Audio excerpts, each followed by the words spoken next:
Good morning friend. आपका स्वागत है हमारे यूट्यूब चैनल जनरल अवेयरनेस में, जहाँ पे आपको डेली मिलता है 20 मोस्ट इम्पोर्टेंट स्ट्रेटेजी का, जो कि हमारे कॉम्पिटेटिव एग्जामिनेशन, चाहे वो बैंक का हो, एसएससी हो, रेलवे हो, कोई भी डिफेंस एग्जामिनेशन हो या फिर स्टेट पीसीएस, सबके लिए इक्वली इम्पोर्टेंट है।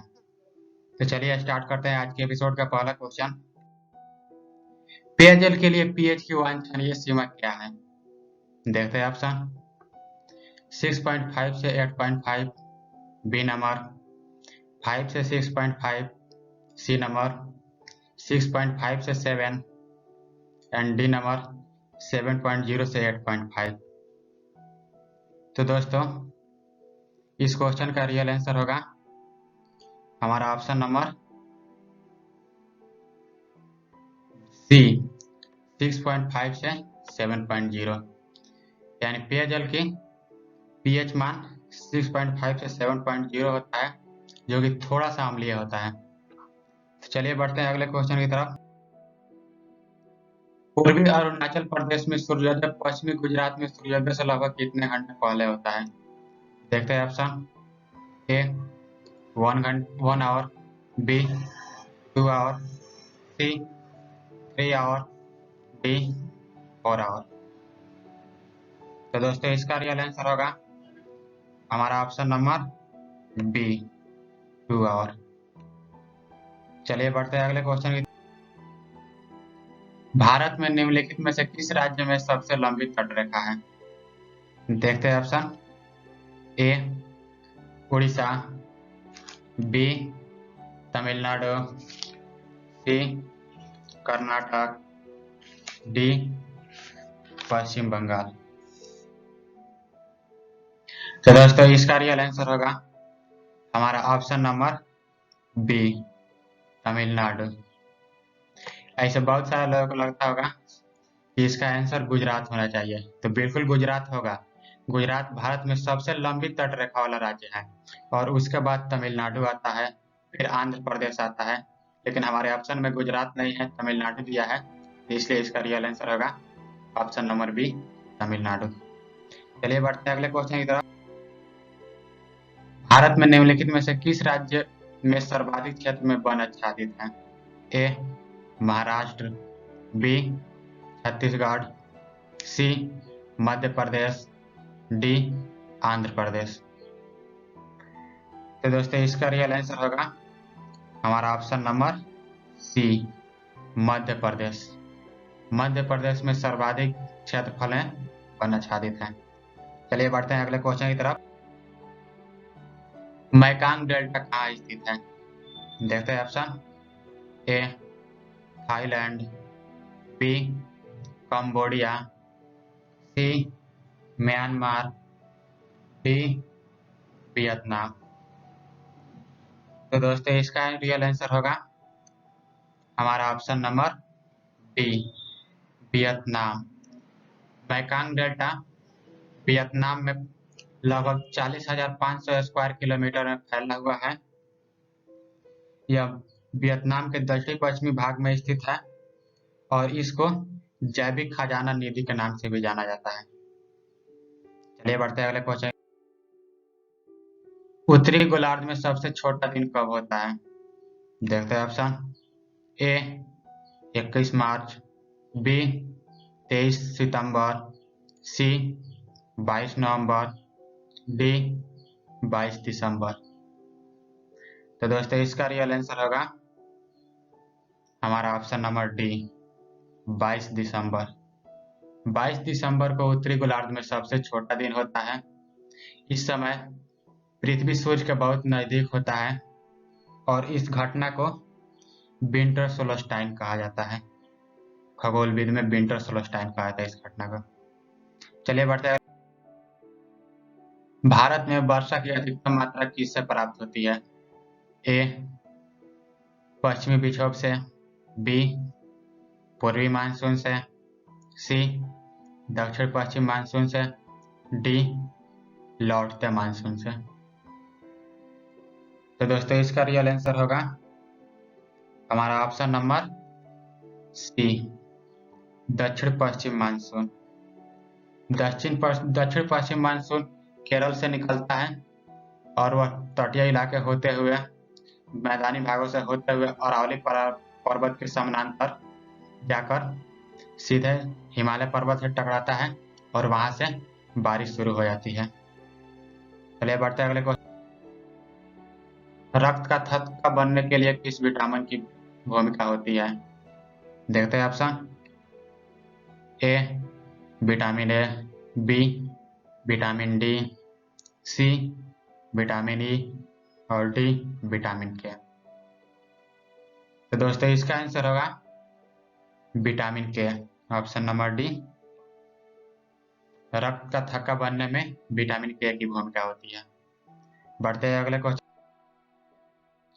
अधिक ऊंचाई पर जल अपेक्षाकृत कम तापमान पर उबलता है, क्यों? देखते हैं ऑप्शन। ए वायु दाब कम होगा, बी बाहर का तापमान कम होगा, सी गुप्त ऊष्मा कम होगी और डी नन ऑफ दीज। तो दोस्तों इसका आंसर होगा हमारा ऑप्शन नंबर ए, वायु दाब कम होगा। क्वथनांक को परिभाषित किया जाता है कि क्वथनांक वह ताप है जिस पर वाष्प दाब वायुमंडलीय दाब के बराबर हो जाता है। तो निश्चित है जब हम ऊपर जाते हैं तो दाब कम होता है, तो दाब कम होगा तो क्वथनांक कम होगा, इसलिए जल अधिक ऊंचाई पर कम तापमान पर उबलता है। चलिए बढ़ते हैं अगले क्वेश्चन। प्रकाश वर्ष किसकी माप है? देखते हैं ऑप्शन। ए समय, बी दूरी, सी प्रकाश की मात्रा, डी प्रकाश की तीव्रता। तो इसका आंसर होगा हमारा ऑप्शन नंबर बी, दूरी। प्रकाश वर्ष दूरी का मात्रक है और एक प्रकाश वर्ष का मतलब होता है प्रकाश द्वारा एक वर्ष में तय की गई कुल दूरी। इसका वैल्यू होता है 9.46 इंटू 10⁻12 किलोमीटर एंड 9.46 गुने 10⁻12 किलोमीटर। बढ़ते अगले क्वेश्चन की तरफ। द इंडियन स्ट्रगल पुस्तक के लेखक कौन है? देखते हैं ऑप्शन। ए मौलाना अबुल कलाम, बी जयप्रकाश नारायण, सी सुभाष चंद्र बोस, डी मानवेंद्र नाथ राय। तो दोस्तों द इंडियन स्ट्रगल के लेखक हैं सुभाष चंद्र बोस। बढ़ते हैं अगले क्वेश्चन की। ईस्ट इंडिया एसोसिएशन की स्थापना किसने की थी? देखते हैं ऑप्शन। ए राजेंद्र प्रसाद, बी पंडित जवाहरलाल नेहरू, सी दादा भाई नौरोजी, डी लाला हरदयाल। तो दोस्तों इसका रियल आंसर होगा हमारा ऑप्शन नंबर सी, दादा भाई नौरोजी। दादा भाई नौरोजी ने 1866 ईस्वी में लंदन में ईस्ट इंडिया कंपनी की स्थापना, ईस्ट इंडिया एसोसिएशन की स्थापना की थी। बढ़ते अगले क्वेश्चन की तरफ। मेरियाना खाई किस महासागर में स्थित है? देखते हैं इसका ऑप्शन। ए दक्षिणी अटलांटिक महासागर, बी पश्चिमी प्रशांत महासागर, सी पूर्वी प्रशांत महासागर, डी उत्तरी अटलांटिक महासागर। तो दोस्तों इसका करेक्ट आंसर होगा हमारा ऑप्शन नंबर बी, पश्चिमी प्रशांत महासागर।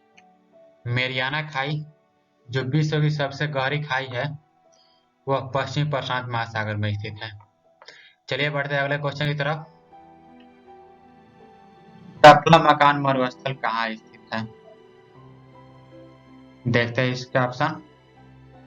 ए पश्चिमी एशिया में, बी अफ्रीका के सहारा के दक्षिणी किनारे पर, सी दक्षिण अमेरिका में, डी मध्य एशिया में। तो इसका रियल आंसर होगा हमारा ऑप्शन नंबर डी, मध्य एशिया में। टकला मकान मरुस्थल मध्य एशिया में स्थित है। जो कि चीन के जियांगजेंग भाग में पड़ता है। बढ़ते हैं अगले क्वेश्चन। किस घटना के कारण इंद्रधनुष दिखाई देता है? देखते हैं ऑप्शन। ए, प्रकाश का परिक्षेपण। बी, प्रकाश का व्यतिकरण। सी, प्रकाश का विवर्तन। डी, प्रकाश का परावर्तन। तो इसका रियल आंसर होगा हमारा ऑप्शन नंबर ए, प्रकाश का परिक्षेपण। इंद्रधनुष प्रकाश के परिक्षेपण डिस्पर्शन के कारण दिखाई देता है। निम्नलिखित में से कौन 18वीं शताब्दी में अवध राज्य का संस्थापक था? देखते हैं ऑप्शन। ए, मुर्शिद कुली खान। बी, शहादत खान। सी, अलवर्दी खान। डी, सरफराज खान। तो दोस्तों इसका रियल आंसर होगा हमारा ऑप्शन नंबर ए, मुर्शिद कुली खान। मुर्शिद कुली खान ने 1764 ईस्वी में अवध राज्य का स्थापना किया था। बढ़ते हैं नेक्स्ट स्लाइड की तरफ। यंग बंगाल आंदोलन का प्रवर्तक निम्नलिखित में से कौन था? देखते हैं option. A, Henry Vivian Derozio. B, David Hare. C, Dwarkanath Tagore. D, Prasanna Kumar Tagore. दोस्तों इसका रियल आंसर होगा हमारा option number A, Henry Vivian Derozio. Young Bengal आंदोलन को Anglo Indian Henry Vivian Derozio ने 1828 ईस्वी में चलाया था। इसे बंगाल में चलाया गया था और इसका मुख्य उद्देश्य था प्रेस पर स्वतंत्रता लाना, जमींदारों द्वारा किसानों पर किए जा रहे अत्याचारों से छुटकारा दिलवाना और यहाँ के सामाजिक, आर्थिक और राजनीतिक परिवर्तन करना। चलिए बढ़ते हैं अगले question. Koradi thermal power station कहाँ पर स्थित है? देखते हैं ऑप्शन। ए, नागपुर। बी, रायपुर। सी, मुंबई। डी, सिकंदराबाद। तो दोस्तों इसका आंसर होगा हमारा ऑप्शन नंबर ए, Nagpur. Koradi thermal power station Maharashtra के नागपुर के कोराडी में स्थित है। यह 1974 ईस्वी में स्थापित किया गया था। बढ़ते अगले क्वेश्चन। रेडियो एक्टिविटी का मापन किससे किया जाता है? देखते हैं option. A number, GM counter. B, polarimeter. C, calorimeter. D, hydrometer. तो दोस्तों रेडियो एक्टिविटी का मापन जीएम काउंटर से किया जाता है। इसका आंसर होगा हमारा ऑप्शन नंबर ए, जीएम काउंटर। बढ़ते हैं इस एपिसोड का आखिरी क्वेश्चन की तरफ। निम्नलिखित में से कौन अम्लीय वर्षा का कारण बन जाता है? देखते हैं option. A, ozone. B, ammonia. C, sulphur dioxide. D, carbon monoxide. तो दोस्तों इसका आंसर होगा हमारा option number C, sulphur dioxide. अम्लीय वर्षा का कारण सल्फर डाइऑक्साइड होता है। इसके साथ साथ इसमें carbon dioxide, nitrous oxide, nitrogen oxide, इन सब के कारण भी अम्लीय वर्षा होता है। तो दोस्तों इस तरह हमारा इस क्वेश्चन का सेट पूरा हुआ। ऐसे ही आपको स्टैटिक जीके डेली आपको 20-20 मिलते रहेंगे। तो इसको पाने के लिए आप हमारे चैनल को सब्सक्राइब कीजिए और बेल आइकन को प्रेस कीजिए ताकि डेली आपको नोटिफिकेशन मिलता रहे। चलिए मिलते हैं नेक्स्ट वीडियो में कल। बस आज के लिए इतना ही। Thank you.